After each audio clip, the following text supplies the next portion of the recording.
Mauro Ribeiro, fala para mim os melhores resultados que você estava comentando. Você começou com 16 anos, que para ciclismo, né, somente comparado com a Europa, é considerado tarde, né? Exato, Me conta um pouco dos teus títulos, que você foi muito rápido, né? Você teve exatamente. um crescimento muito rápido, né? Então, eu comecei entre 15 e 16 anos, até os 18 na categoria júnior. Eu tive todos os campeonatos que existem na categoria. Eu venci campeão local, né, campeão paranaense, campeão brasileiro, campeão sul-americano, pan-americano e mundial. Então, com isso, sendo que o pan-americano eu venci os 2 anos, né? Então, na primeira ano de júnior eu venci, no segundo ano também, e no segundo ano com o recorde de tempo nos 3.000 metros, que foi na Colômbia, na cidade de Medellín. Eu fiz 3.030, que na época era 3:31, então eu baixei de 1 segundo o recorde. E com isso, o meu presente, né, foi ir para o Mundial, na Itália, em Florença, né, em Firenze, na Itália, em 82, aonde me sagrei campeão mundial da corrida por pontos, né? E daí minha carreira ela foi assim, deu um perfil um pouquinho mais de identidade forte, né? Porque um garoto que chega a 3 anos já tem todos esses status. E eu fui daí, o primeiro evento depois de ser campeão mundial foi a categoria, o Campeonato Brasileiro de Equipes, né? Ô, Mauro, sabe o que Adultos. eu queria pegar? Eu queria pegar o seguinte, essa tua história. Ah, Em primeiro lugar, você consegue levantar um pouquinho tua câmera? Assim, ou abaixar a vamos lá, câmera, desculpa. Isso, assim, vamos melhorou, lá. melhorou. Vamos Vamos lá. lá, Não, o que desculpa, eu é que achei estão bacana, acertando. vamos acertar aí. Vamos Isso, acertar. bem melhor. O que eu Legal. queria, eu queria só pegar esse gancho antes de você entrar para tua continuação. Você foi bicampeão pan-americano, você bateu o recorde, né, no Na, na, Pan-Americano na Colômbia, né? E é importante isso. para muitos que estão entrando, né, que gostam do ciclismo, mas que estão entrando no ciclismo agora, né? É importante o pessoal entender que a Colômbia, no ciclismo, né, já sempre foi na América do Sul, né, melhor que o Brasil, né? Então você foi Ó, campeão lá, né? Ou não? exato. A, Hã? a, a Colômbia, a Colômbia hoje, ela é a primeira nação no ranking mundial, mesmo na categoria Pro Tour.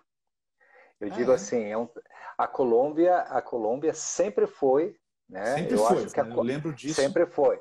A Colômbia, eu tive o meu primeiro contato com a Colômbia eu tinha, o primeiro evento foi com 17 anos, né? A primeira minha viagem com a seleção brasileira, a gente teve em 81 para o Campeonato Sul-Americano na Argentina e depois, logo em seguida, o Pan-Americano na Colômbia Juvenil, Júnior, né? E foi o meu primeiro contato e eu tive contato com esses, porque são da minha geração, né? Lúcio Herrera, Pátio Rodrigues, são corredores que foram para o Tour de France e abriu as portas, né? Essa geração que me pertence, eu posso dizer assim, porque nós temos mais ou menos o mesmo ciclo de idade, eles foram os pioneiros da abertura desse grande nação do ciclismo mundial hoje, né?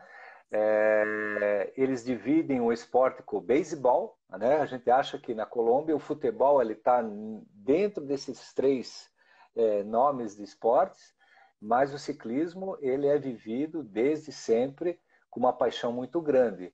Eu acho assim que então foi muito importante, né? A Colômbia sempre foi referência, sempre, desde que eu entrei nesse universo do esporte ciclismo, a gente sempre teve grandes nomes, né?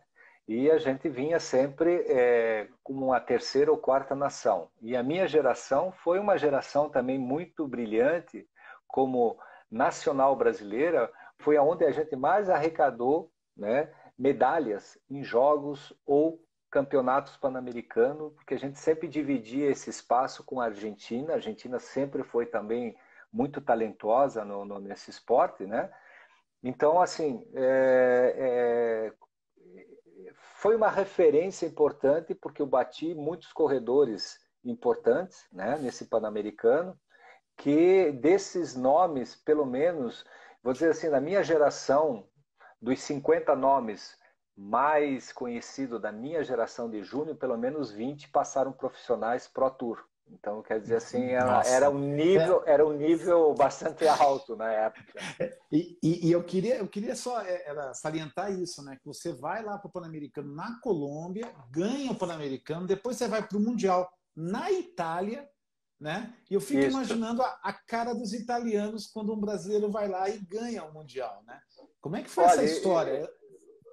foi muito bacana por causa que tudo que é atípico gera muita matéria, né? Então, claro, gera muita expectativa e os jornais italianos na época fizeram um grande comentário porque a gente perdeu a Copa do Mundo, né, para a Itália em Foi o 82. mesmo ano, né? É verdade. Exatamente. Então eles fizeram uma brincadeira que foi uma coisa salvou outra, né? Mas eu digo assim, foi um cartão de visita, eu acho que excepcional, né?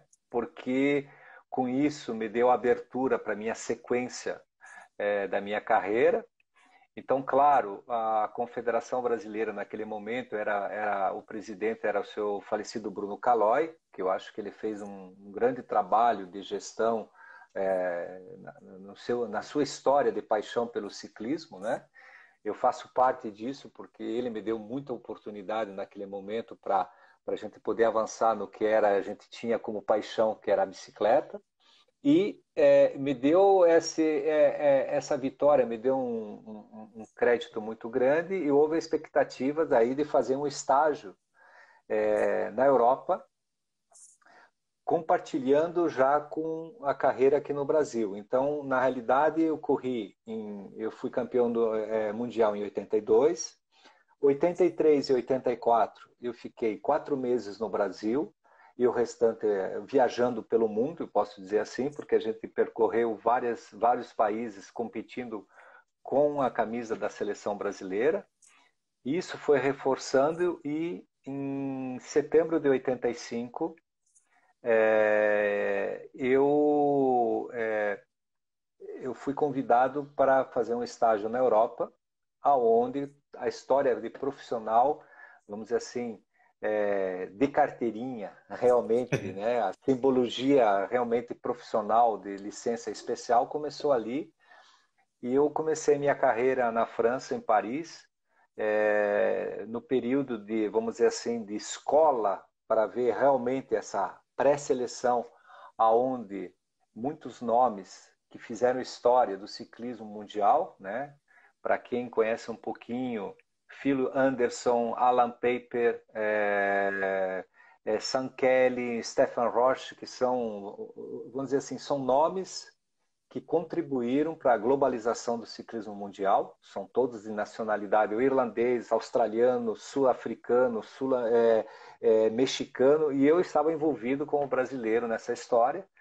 E nesse ano de 85, nessa transição, eu tive 16 vitórias internacionais na Europa. Nossa Senhora. E com isso eu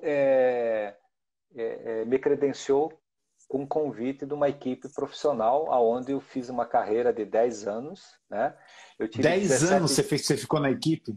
Na isso, França? 10 anos. 10 anos? Isso, 10 anos a minha carreira, o total, eu fiquei 15 anos na Europa. Eu vivi 15 anos. Muito tempo. E durante esses 15 anos, eu tinha um período de férias que nem sempre eu voltava para o Brasil, mas uma média de 3 semanas. Durante um ano eu estava no Brasil, ou por visitar os familiares, ou para preparar alguma coisa, para matar um pouquinho a saudade do nosso cotidiano, né, vamos dizer assim. Mas eu vivia realmente intensivamente a vida europeia. E Mauro, uma coisa que o pessoal deve estar super curioso, a turma está cheio de amador aí, ciclista, triatleta entrando. Qual foi assim? Você entrou e você ficou 15 anos na Europa em alto nível, né? Então eu fico imaginando, né? Você brasileiro no meio de francês, italiano, né, suíço, holandês, que é só belga, aqueles caras que nasceram em cima da bike, né? É, qual foi o máximo que você chegou a treinar ao longo de uma semana, assim? Só como curiosidade, né? Como é que, assim, pegando uma época de pico de base, né? Aquela, antigamente tinha muito volume também, né? Acho que até hoje deve ter, não sei. Eu sou nadador, na minha Ele época tinha muito volume, né? Como é que é no ciclismo isso? não foge muito, né? Eu acho que todo exercício, né? Toda categoria de esporte, você prepara uma base, você dá um volume, depois você trabalha o específico O para você específico, até é. para até você potencializar toda a tua musculatura e a cadência cardiovascular, enfim. Normalmente, eu vou contar, eu acho que é importante, até uma pergunta bastante interessante.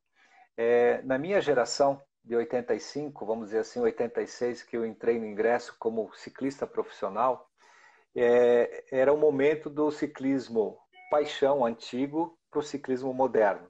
Então, para quem está, né, tem até entender um pouco, eu tive a oportunidade de participar do desenvolvimento do Polar, né, que hoje são os nossos famosos Garmins, né, que o Polar ele ficou já um pouquinho mais secundário, né, o Power Gel, Power Bar, as rodas lenticulares, fibra de carbono, pedal semiautomático, automático, frequencímetro, cálculo de, enfim, toda essa família de acessórios ou de complexidades envolvendo o ciclismo fora do treinamento feeling, né, que seria aquele muito mais voltado para a condição física, vai até onde dá e vai, hoje eu estou bem, amanhã eu estou mal, e assim que toca, o esporte era mais ou menos, funcionava Que assim. era nos anos 70, mais ou menos isso, né? Nos anos Exatamente. Então, 70 era. então nesse período, um ciclista profissional, já com uma carreira de 4, 5 anos dentro da categoria, para ele vir para o primeiro evento, no mês de primeira semana de fevereiro, na época que começava o circuito, dia 2, dia 3 de fevereiro, ele tinha em torno de 3.500 quilômetros de base. Porque ele 3.500 já tinha quilômetros mês. o volume de treinamento, porque depois eu vou explicar um pouquinho, você já Tá, vai entender. A temporada começa no dia 3 de fevereiro e ela fecha no dia 18 de outubro. tá, Então, depois o atleta ele vai mais ou menos até novembro e tem uma pausa em dezembro, em janeiro já começa. Então, tá. praticamente, ele tinha 3.000. Um atleta como eu, que estava iniciando, ele precisa ter um pouco mais de carga de trabalho. Então, eu tinha 5.000 a 6.000 quilômetros. Ok? Ok. Hoje são 10.000. Uau, Por quê? uau. Porque a transição ela não é mais. Hoje a gente trabalha muito vamos dizer, muito mais específico. Você faz micro pausas durante a temporada. Você não tem mais um relaxamento, vamos dizer, uma pausa bem significativa, onde você ganha peso, aonde você volta, começa a pegar os movimentos, porque é muito dinâmico, né? Então a gente trabalha um pouco diferente. Então, assim, mas ela não foge muito da regra, hoje ou na minha época, talvez um trabalho muito mais afinado de carga, potência, muito mais voltado à recuperação, porque a gente sabe o resultado, mas é em torno de o meu maior pacote numa semana é 1.350 quilômetros. Aí, pessoal, 1.350 na semana. O Ale falou que vai tentar começar a fazer esse trabalho aí para vocês. Que maravilha, hein, cara? Então, assim, depois, claro, a gente não.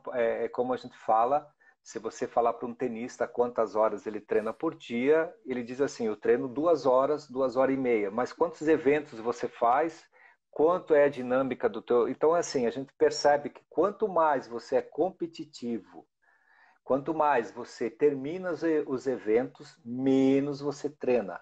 O menos que eu digo, você treina muito mais um condicionamento, uma manutenção, uma especificação para você ajustar aquilo que está faltando, do que propriamente buscar o treinamento para atingir um resultado. Então, É por hoje, conta das provas, né? É isso que você está falando, né, exatamente. Mauro? Então, para ter uma noção, a média de um atleta profissional Pro Tour é em torno de 87 a 100 competições ao ano. Nossa Então, Senhora, tudo então isso? assim, o meu maior volume de competições foram 103 dias de competição, Nossa Senhora. envolvendo Volta da Espanha, Tour de France, Copa do Mundo, é um volume bastante considerável. Impressionante. Mauro, uma curiosidade, naquela época vocês conseguiam ter tempo para fazer algum trabalho de força fora o ciclismo? Olha, veja bem, era uma novidade. O europeu, na minha época, não tinha muito essa cultura. Tanto que eu tive que utilizar isso justamente pela questão do histórico, né? A gente já comentou um pouco sobre isso. É. Eu digo, pulei um pouco a minha fase. Eu não tinha um histórico. Até hoje eu encontrei existe uma pequena. Vou só entrar aqui, né, nessa matéria para depois a gente voltar e falar um pouco mais específico sobre a minha situação. O Remeco, né, o belga que caiu na Lombardia, e daí foi um envolvimento, e levar em consideração que a queda dele foi por falta de experiência, que é justificável. É um garoto que faz 3 anos que está praticando ciclismo, e ele é realmente fora da curva. Em um ano ele era jogador de futebol, um ano seguinte ele era atleta de ciclismo, e hoje ele é um dos melhores corredores do mundo. Então você Nossa. vê, mas só que a experiência de sensação, de condução, então eu diria assim, é a mesma coisa você pegar um garoto que saiu do kart para botar numa Fórmula 1. Vai Entendi. fazer erros. E ele cometeu erros, né? Então, na minha época, o meu erro era não ter um histórico. Então, quando a gente percebe, principalmente que se trabalhava muito o volume. Então, era uma condição muito mais de o que eu sentia, falta de força.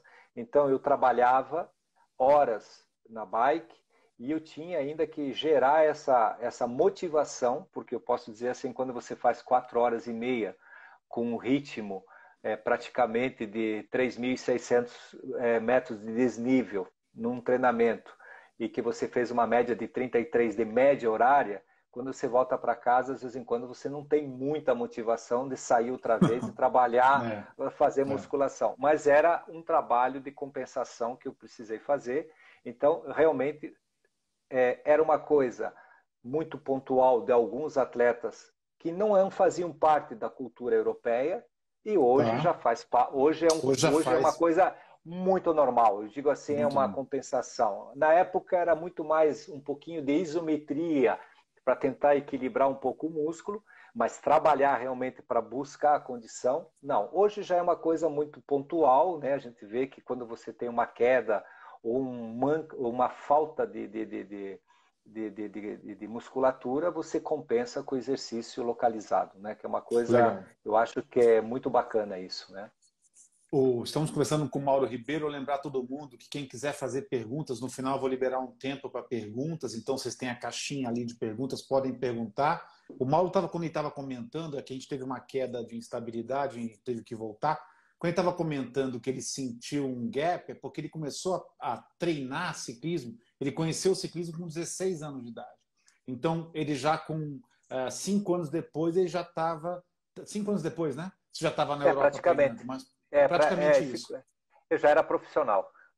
Então Já era 5 anos ele profissional. saiu de 5 anos ele saiu de pegar uma bike emprestada lá de um amigo para poder participar de uma prova para ir competir na França, né, numa equipe francesa. Só para vocês verem o talento, né, e o porquê que ele, na minha opinião, é o maior ciclista de estrada de todos os tempos brasileiro, né? E Mauro, pegando esse gancho, a gente tem muita coisa para falar aqui. Claro. Eu queria que você comentasse um pouquinho da tua vitória no Tour de France, né? Você estava lá Uhum. em 91, né? Exato. Eu lembro que você, da outra vez que a gente conversou, você comentou que a equipe não estava indo tão bem perto do que se esperava, né? Vocês estavam com uma dificuldade lá na competição, tudo. Mas, cara, você foi lá e ganhou a nona etapa, né? Eu queria que você contasse um pouquinho dessa prova, né? E também, uma coisa que me chamou a atenção, quando você falou que começa a temporada na Europa em fevereiro, só uma curiosidade mesmo, eu fico imaginando, tudo bem que você é de Curitiba, né? Você não é do Rio de Janeiro que nem eu, mas começar em fevereiro na Europa é frio lá, né? Então, putz, as provas devem passar um perrengue lá quando chove ou quando sobe muito. Como é que é essa história aí? Depois você conta da tua etapa. Então, como tudo evoluiu muito, hoje a gente sabe que todos os ciclistas que estão envolvidos no Pro Tour, eles fogem do frio, né? Então, o que eu quero dizer é assim, a gente sabe que Sudáfrica, a própria Argentina, a Austrália, as Ilhas Canárias. Por quê? Porque existe um circuito que está envolvendo, então os atletas fazem os camping training nessas regiões para aproveitar até a qualidade do clima para você evoluir melhor a tua condição física. Na nossa época, era uma coisa assim que não estava no protocolo. Então, eu lembro que eu vinha para o Natal, passar o final de ano com a minha família, né? E depois eu voltava no dia 5 de janeiro e entrava no cotidiano europeu. Então, treinava debaixo de neve, Putz. temperaturas até o mês de abril, praticamente, vamos dizer assim, em torno de 4 a 6 graus, várias vezes. Eu digo assim, um ciclista europeu que não gosta de chuva, ele não é ciclista. Porque você não consegue, nessa época, pelo mínimo, umas 2 ou 3 vezes na quinzena, você ter que treinar debaixo de chuva.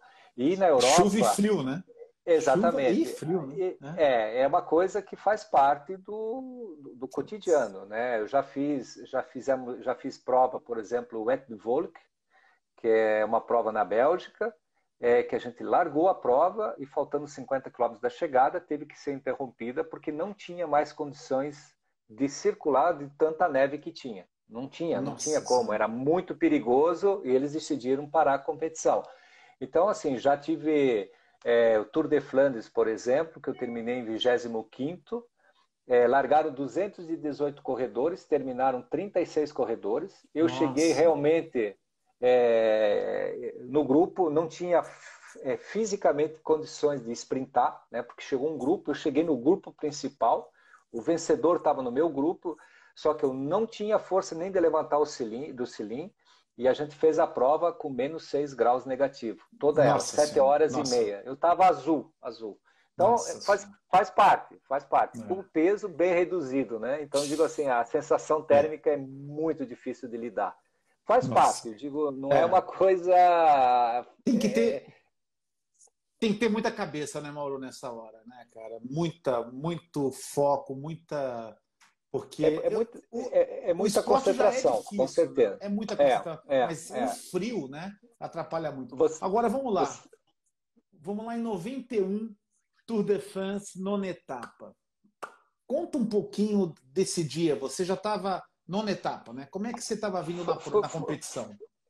Então, assim, resumindo um pouquinho, a gente tinha um dia antes feito a parte da contrarrelógio, não tinha sido muito positiva para o conjunto da equipe. O nosso líder, né, que era o Charles Motet, que era um número 1 mundial naquela época, tinha gerado uma expectativa muito grande para a imprensa, para os colaboradores que patrocinavam a equipe, uma grande possibilidade de vitória. E naquele momento ele foi muito mal, ele terminou acho que a 5 minutos do vencedor, que foi o Miguel Indurain, né? Segundo Nossa, Miguel Indurain. foi o Greg LeMond, tinha pego a camisa de líder Nossa. naquele momento, e a gente tinha terminado dentro da nossa previsão, né? E no dia seguinte, na reunião, a gente tinha levado um puxão de orelha muito grande de todos, né? Eu digo, desde a coordenação técnica até do próprio patrocinador, dizendo que o investimento que eles tinham feito não era para ter aquele resultado. Então, todo mundo estava com a adrenalina muito alta, a competição saiu muito rápido. A primeira horário deu quase 57 de média horária, né? Então, quem não tinha... Qual que era a distância dessa etapa? Eram 164 quilômetros. Só isso. A, a gente fez, 164. a média horária foi 43, 400 e pouco. Foi assim, muito rápido, sabe? Sim.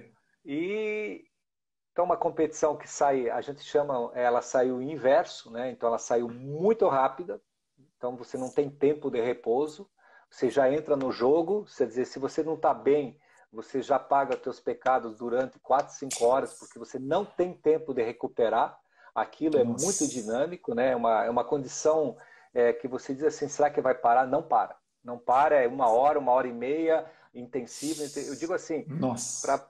para ter uma reflexão de esforço, porque às vezes em quando a pessoa diz, não, mas anda rápido. Então eu vou dizer assim, o cardiovascular, ele fica girando entre 160 e 175 batimentos por cardíaco durante 1 hora e meia, 2 horas. Não baixa disso. Nossa Senhora. Que para Porque bicicleta que você já tem um batimento mais baixo, meu Deus do céu. é alto pra caramba, eu posso dizer pra É você que alto é pra alto. caramba. E aí houve o momento da ruptura, que a gente fala que o braço de ferro entre os atacantes, né, aqueles que tentam se escapar do grupo maior, rompeu. Né? Então, houve um momento que a cadência dos atacantes foi tão intensa que o maior grupo falou, vamos deixar acalmar, porque senão a gente não... Amanhã tem mais, depois de manhã, tinha várias etapas ainda. E eu me encaixei nesse grupo de 16 corredores, né? Quem teve a oportunidade de ver no YouTube tem essa etapa. Bom, grandes campeões envolvidos, né? Grandes nomes, grandes corredores naquele momento que tinham feito grandes resultados. Então, assim, era realmente, se tivessem que apostar em quem ia vencer, com certeza eu não seria o primeiro da fila. Isso é um Nossa. fato. Mas eu tinha demonstrado que estava com uma condição física muito boa pelo movimento que a gente tinha feito nas primeiras 6, 7 etapas. Tá. E eu tinha feito participado de uma fuga na sexta etapa, que aonde terminou com a vitória do Van Poppel, na época era o sprintista da nossa geração, o mais talentuoso, e eles pegaram faltando 300 metros da chegada, e eu tinha condição de vencer essa etapa. E Nossa. daí o evento foi se desenvolvendo, veio para a chegada, faltando praticamente 800 metros para a chegada, eu ataquei. Então, eu Nossa. acho que é importante, assim, às vezes, quando você vê na televisão ou no vídeo, dá para ver a velocidade. Eu estava 63 km por hora, entre 63 e Uau. 61 km por hora. Isso já com E quantas eu, horas de prova? 4 horas e meia, praticamente. Putz, grila. Então, Putz. isso que é a diferença do profissional para o amador. Ela tem essa qualificação física e essa capacidade de recuperação e ao mesmo tempo de intensidade muscular, você só encontra realmente nessa pequena fração de elite que é um cotidiano de trabalho, daí vem os 1.300 quilômetros, É, aí vem a exato. intensidade de um cardiovascular que trabalha em anaeróbico ou aeróbico entre na frequência de 175, 176 para você ver um ácido lático Nossa. começar a acontecer. Então você vê que uma capacidade, um volume de oxigenação de quase 6, 6,5, né? Então é isso que traduz essa dinâmica, né? E estar em forma naquele momento, porque se você não está bem de saúde, não adianta você ter isso que não tem o resultado. E isso me deu, eu me lancei faltando 800 metros, as plaquinhas iam diminuindo, eu estava com cãibra, eu olhava para trás porque eu já estava com aquela situação de esforço limite, Nossa. e eu ganhei a etapa com 20 centímetros de diferença do Laurent Jalabert, que foi, daquele momento, ele já vinha numa crescente, e ele se tornou um dos maiores ciclistas franceses da história da sua época, vamos dizer. Ele terminou um pouquinho mais tarde, ele foi até 2000, eu terminei minha carreira em 98, ele foi até 2001, porque ele tem 4 anos de diferença mais jovem que eu. Né? Nossa. Então, foi uma coisa muito, muito bacana. Muito bacana, nossa senhora. E Mauro, você entrou, né, logicamente, para o livro, né, do Tour de France, porque um brasileiro que Isso, ganha uma etapa, né? isso. Isso, mas eu tenho, essa vitória, ela trouxe muito mais do que uma simples vitória. Eu faço parte, no livro de ouro do Tour de France, do centenário, assim, as pessoas que tiverem interesse, até porque é uma história muito bonita que conta, né, o Tour de France, eles me dedicaram uma página, né, e eu faço parte dos 5 nomes de legenda que eles consideram o que o Tour de France trouxe para esses atletas e o que esses atletas trouxe para o Tour de France. Nossa. Então, essa vitória, até hoje, ela é comentada como um marco, né, junto com outros atletas, que ajudaram a fazer o que o ciclismo é hoje e o que o Tour de France é hoje, que é essa É, globalização, essa dinâmica, essa paixão. São mais de 150 países no mundo que transmitem. Hoje o Brasil faz parte de vamos dizer assim, uma grande parte de espectador que gosta de assistir esse espetáculo. Então é bacana entender que eu fiz parte disso e fui considerado pela organização como realmente minha história, ela tem uma, além da vitória, porque vários outros atletas venceram etapas do Tour de France, mas essa simbologia vamos dizer assim,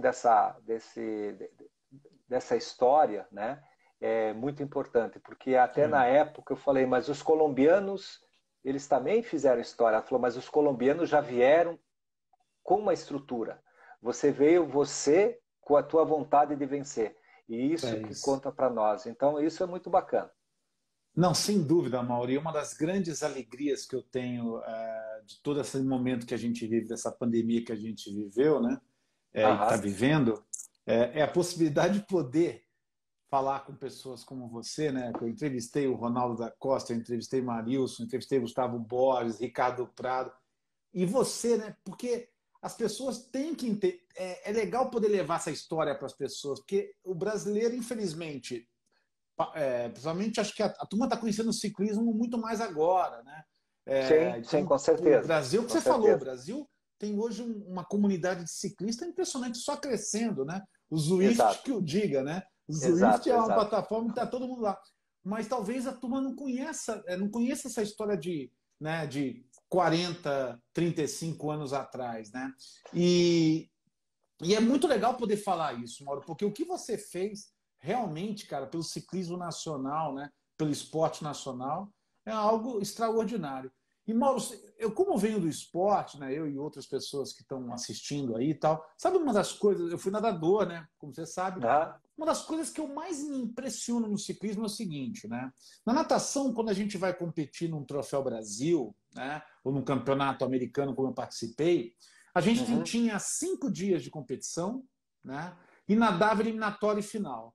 Então, se nós nadássemos todos os dias uma prova, eliminatório e final, a gente teria nadado umas 10 provas, com revezamento 12, 14. Ou seja, eu achava assim um negócio absurdo, né? Eu, quando acabava uma Uhum. competição dessa, não conseguia levantar o braço. Cara, o ciclismo, né? Quantas etapas vocês participam, né? De intensidade, eu acho inacreditável, cara. Porque é isso, você ganha uma etapa como essa e você nem pode sorrir muito, porque você já tem que. No dia Com seguinte você está certeza. indo para outra, né? Mas isso é um fato. Até essa frieza, né, que a gente percebe que é muito rápido as ações. O ciclista faz o pódio, tem ou 5 minutos depois já estão todos envolvidos em outras situações, né, em outras dinâmicas. Por quê? Porque realmente você tem como é que eu posso dizer assim, um compromisso cotidiano com o esforço e aonde às vezes as pessoas vejam o evento, né? Mas, por exemplo, a vida de um ciclista durante o Tour de France, ela se reflete em cima da bicicleta e deitado na cama. Eu imagino. Quanto menos esforço, quanto menos você fica de pé, quanto menos energia, é uma assistência, há um envolto dentro da equipe para que isso aconteça, mas você não vê os ciclistas, você não vê um ciclista, por exemplo, horário, 5 horas depois da etapa, você tem uma colação, né, que é um lanche antes do jantar. Você tem alguns ciclistas que nem vêm, preferem ficar repousando e preferem fazer um lanche no quarto para não perder esse ciclo. Então, há uma dinâmica muito eu acho assim, existe a mecânica, né?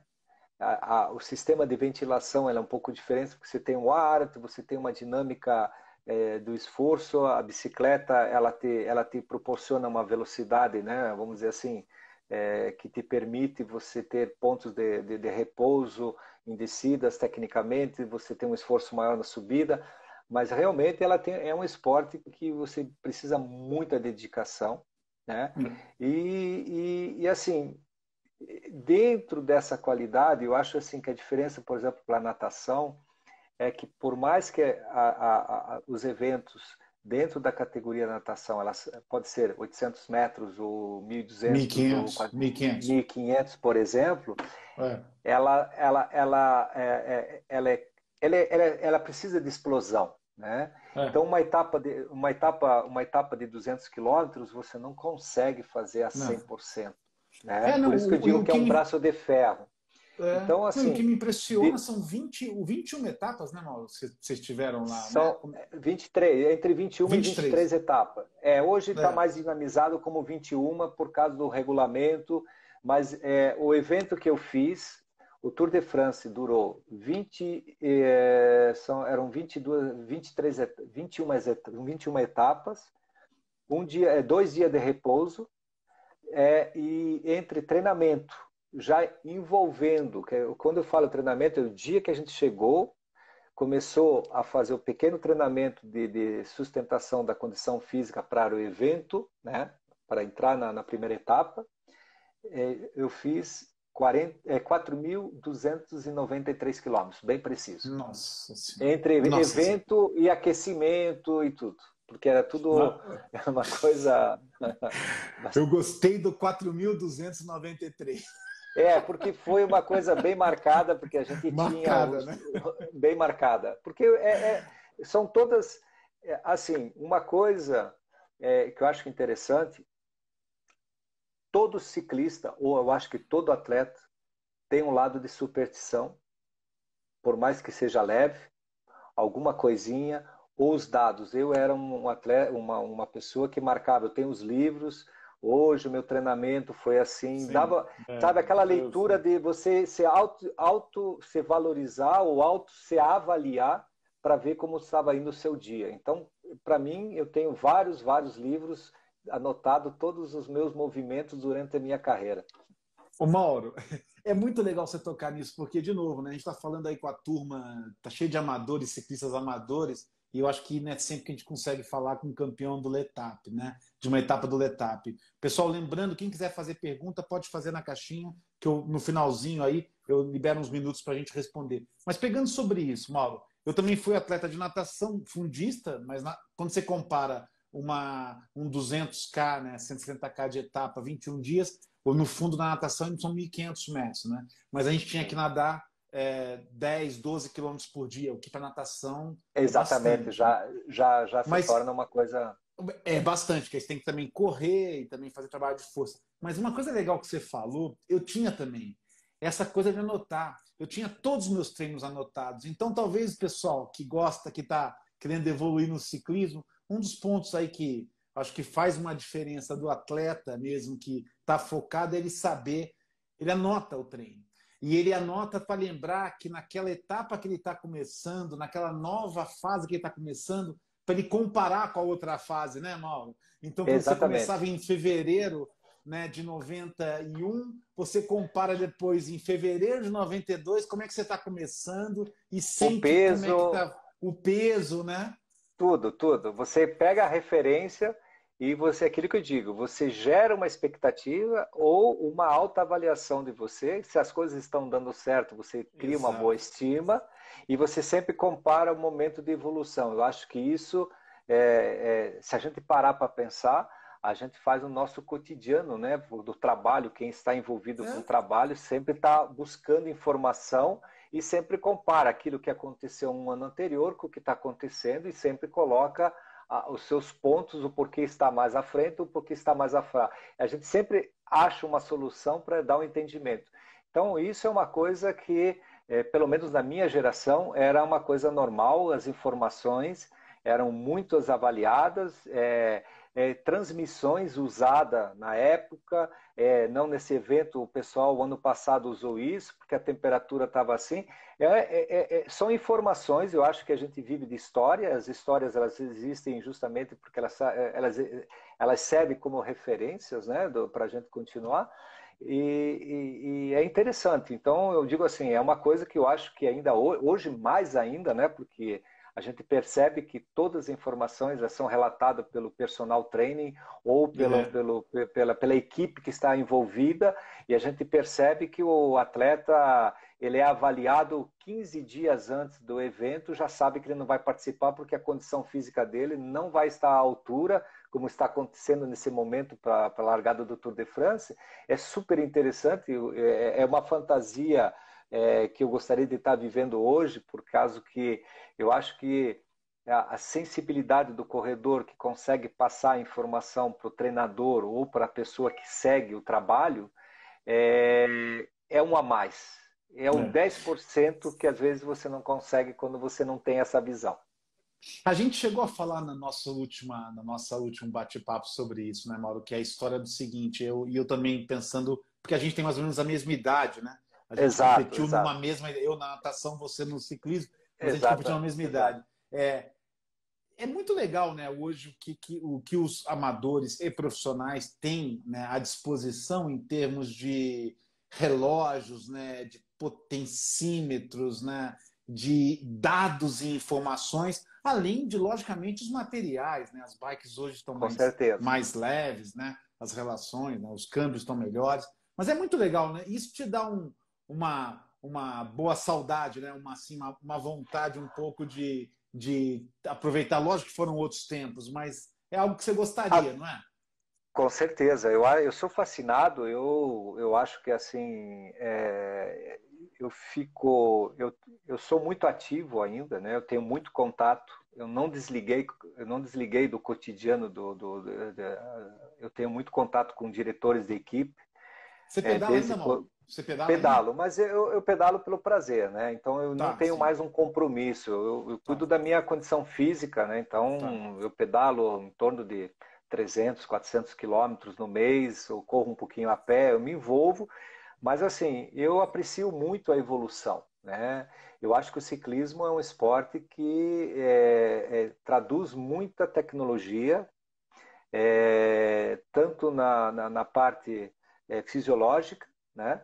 Como a parte mecânica. A gente sabe que as bicicletas hoje elas têm uma dinâmica aerodinâmica, a cadência, a gente percebe que os atletas hoje conseguem ter um peso ainda mais baixo do que minha época, em torno de 2 quilos, eles estão mais baixo ainda, sem prejudicar a massa muscular.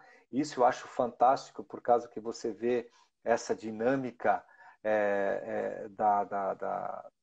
do que é a evolução do conhecimento científico, né, que eu acho que hoje é muito importante, e algumas informações que a gente lembra. Eu passei da fase de estafa para overtraining, tendinite. É difícil você escutar hoje, se um atleta desse nível estar numa fase dessa, é muito atípico, né? É É uma verdade. grosseria, né? É muito É. difícil porque as condições hoje te permitem levar teu físico de uma maneira muito mais equilibrada. Eu acho isso maravilhoso.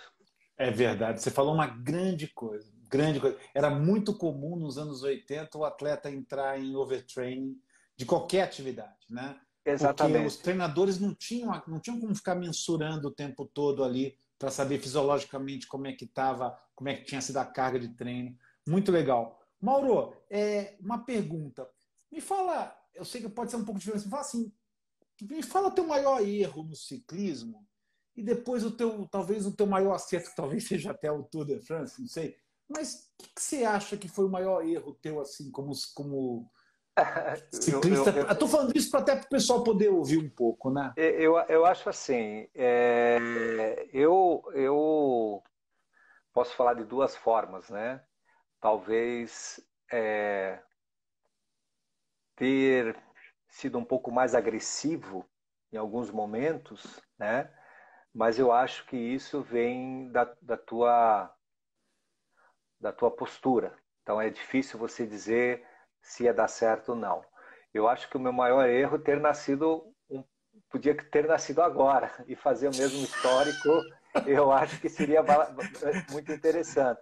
E o É, percurso eu não mudaria, porque acho que hoje o percurso ele me traria talvez aquilo que você mesmo falou. Eu não tenho assim uma afinidade com a mídia ou conhecimento com o público brasileiro. Os mais aproximados do ciclismo, eles procuram, se interam e entendem que houve uma história aí eu passo a ser uma pessoa de referência, mas eu sou muito mais conhecido na Europa até hoje, dentro do circuito mundial dos jornalistas, daqueles que estão em atividade, mesmo a geração mais nova, porque há essa confrontação que a gente fala do Zico, fala do Pelé, fala do falecido Sócrates, a gente tem, e eles lá falam, né? Todos os que têm essa relação sempre falam.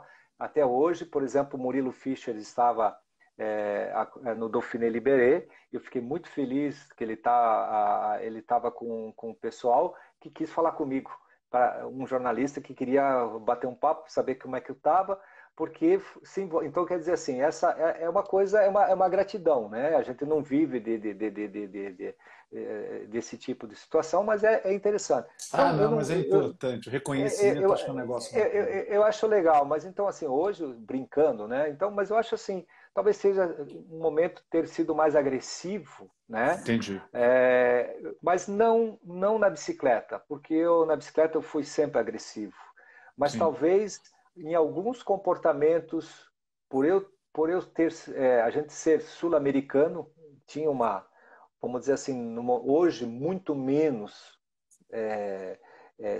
sentido, mas quando a gente fala 30 anos atrás, brasileiro era sul-americano com carimbo nas costas. Então, É. alguns momentos de se impor um pouquinho mais, mas eu digo assim, coisas que isso é a natureza de cada um, né?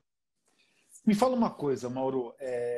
Hoje, até com a pandemia, a gente tinha falado da outra vez também isso, né? Da história do Uhum. rolo, né? E também a gente viu que evoluiu muito. Até eu comprei um rolo, né, um tempo atrás e estou pedalando aí, feliz da vida, Legal. acho o máximo, acho muito bacana. Me fala uma coisa, você acha, você vê que um ciclista, porque tem, lógico, países onde chove muito, onde faz muito frio, e a gente sabe que tem ciclistas que acabam ficando mais no rolo mesmo, né? Uhum. E isso na tua época era comum, melhorando a pergunta, do jeito que está hoje o rolo, né? Você consegue manter um ciclista bem treinado, não? Para um cara que vive Sim, num lugar muito frio, com muita chuva, com condições muito difíceis, né? houve uma evolução, eu acho que tudo evoluiu. Hoje as prestações de acessórios envolvendo os rolos, por exemplo, na nossa época era muito mais para você transpirar e ter uma consciência que você pedalou 40, Uhum. 45 minutos, não tinha interesse de você fazer mais, porque era muito mais uma visão, como é que eu posso dizer assim? Muito mais dinâmica da transpiração e fazer você subir um pouco o cardiovascular e depois se sentir que você pedalou porque ou estava nevando ou porque estava chovendo muito. Mas hoje não, hoje é interessante porque você pode até trabalhar, né? A gente percebe que é usado nos ciclistas que vão fazer o Tour de France, muitas imagens durante o período que conseguiram fazer essa base de treinamento. Eu diria, né, 100% você nunca vai, não é Não, como 100% atividade, não, não é, né? mas eu digo que 80% da realidade do esforço você consegue traduzir hoje. Existem alguns rolos extremamente específicos, assim, muito bacana. E eu diria que hoje você pode vamos dizer assim, dentro de uma certa condições, você pode manter tua qualidade física e até progredir dentro Olha que bacana. desse trabalho fazendo isso, com certeza. Isso Nossa, eu não que diria que bacana. seria o suficiente para você Não, disputar um Tour de France, não. mas Mas pensando ele em amadores, né? com certeza. Com certeza, né? Eu digo assim, é uma situação realmente positiva de conforto, às vezes por causa do tempo. 1 hora e meia nesse tipo de rolo é realmente uma transição como tivesse ido pedalar. Eu digo como referência, 1 hora e meia na USP, 2 horas na USP. Você está em casa e pode ter uma atividade. Você tendo esses rolos, você consegue transmitir essa sensação. E, claro, sempre tem que ter aquela motivação suplementar, né? Que você Não, está sim, parado, você está ali, sim. mas você tem, se você estiver bem concentrado, você consegue ter um resultado muito bom. Legal. Nas perguntas aqui, Mauro, teve uma pessoa que perguntou se você acha que as condições da tua época, em termos de apoio no Brasil, eram melhores que hoje, né? Eu, particularmente naquela época no Brasil, não tinha quase nada, né? Nos esportes Olha, amadores, né? Mas eu não sei, hoje o eu, ciclismo também não me parece que está muito, né? eu diria que é um. A diferença é que na minha época tinha uma coisa que talvez hoje, pela dinâmica, pela situação, como funciona,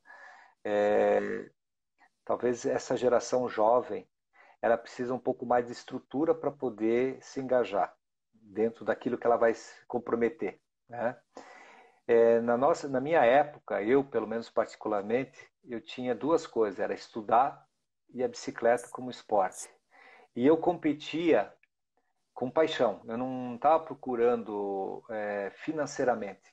Sim, Para mim foi uma minha carreira, o que aconteceu foi uma sequência de situação.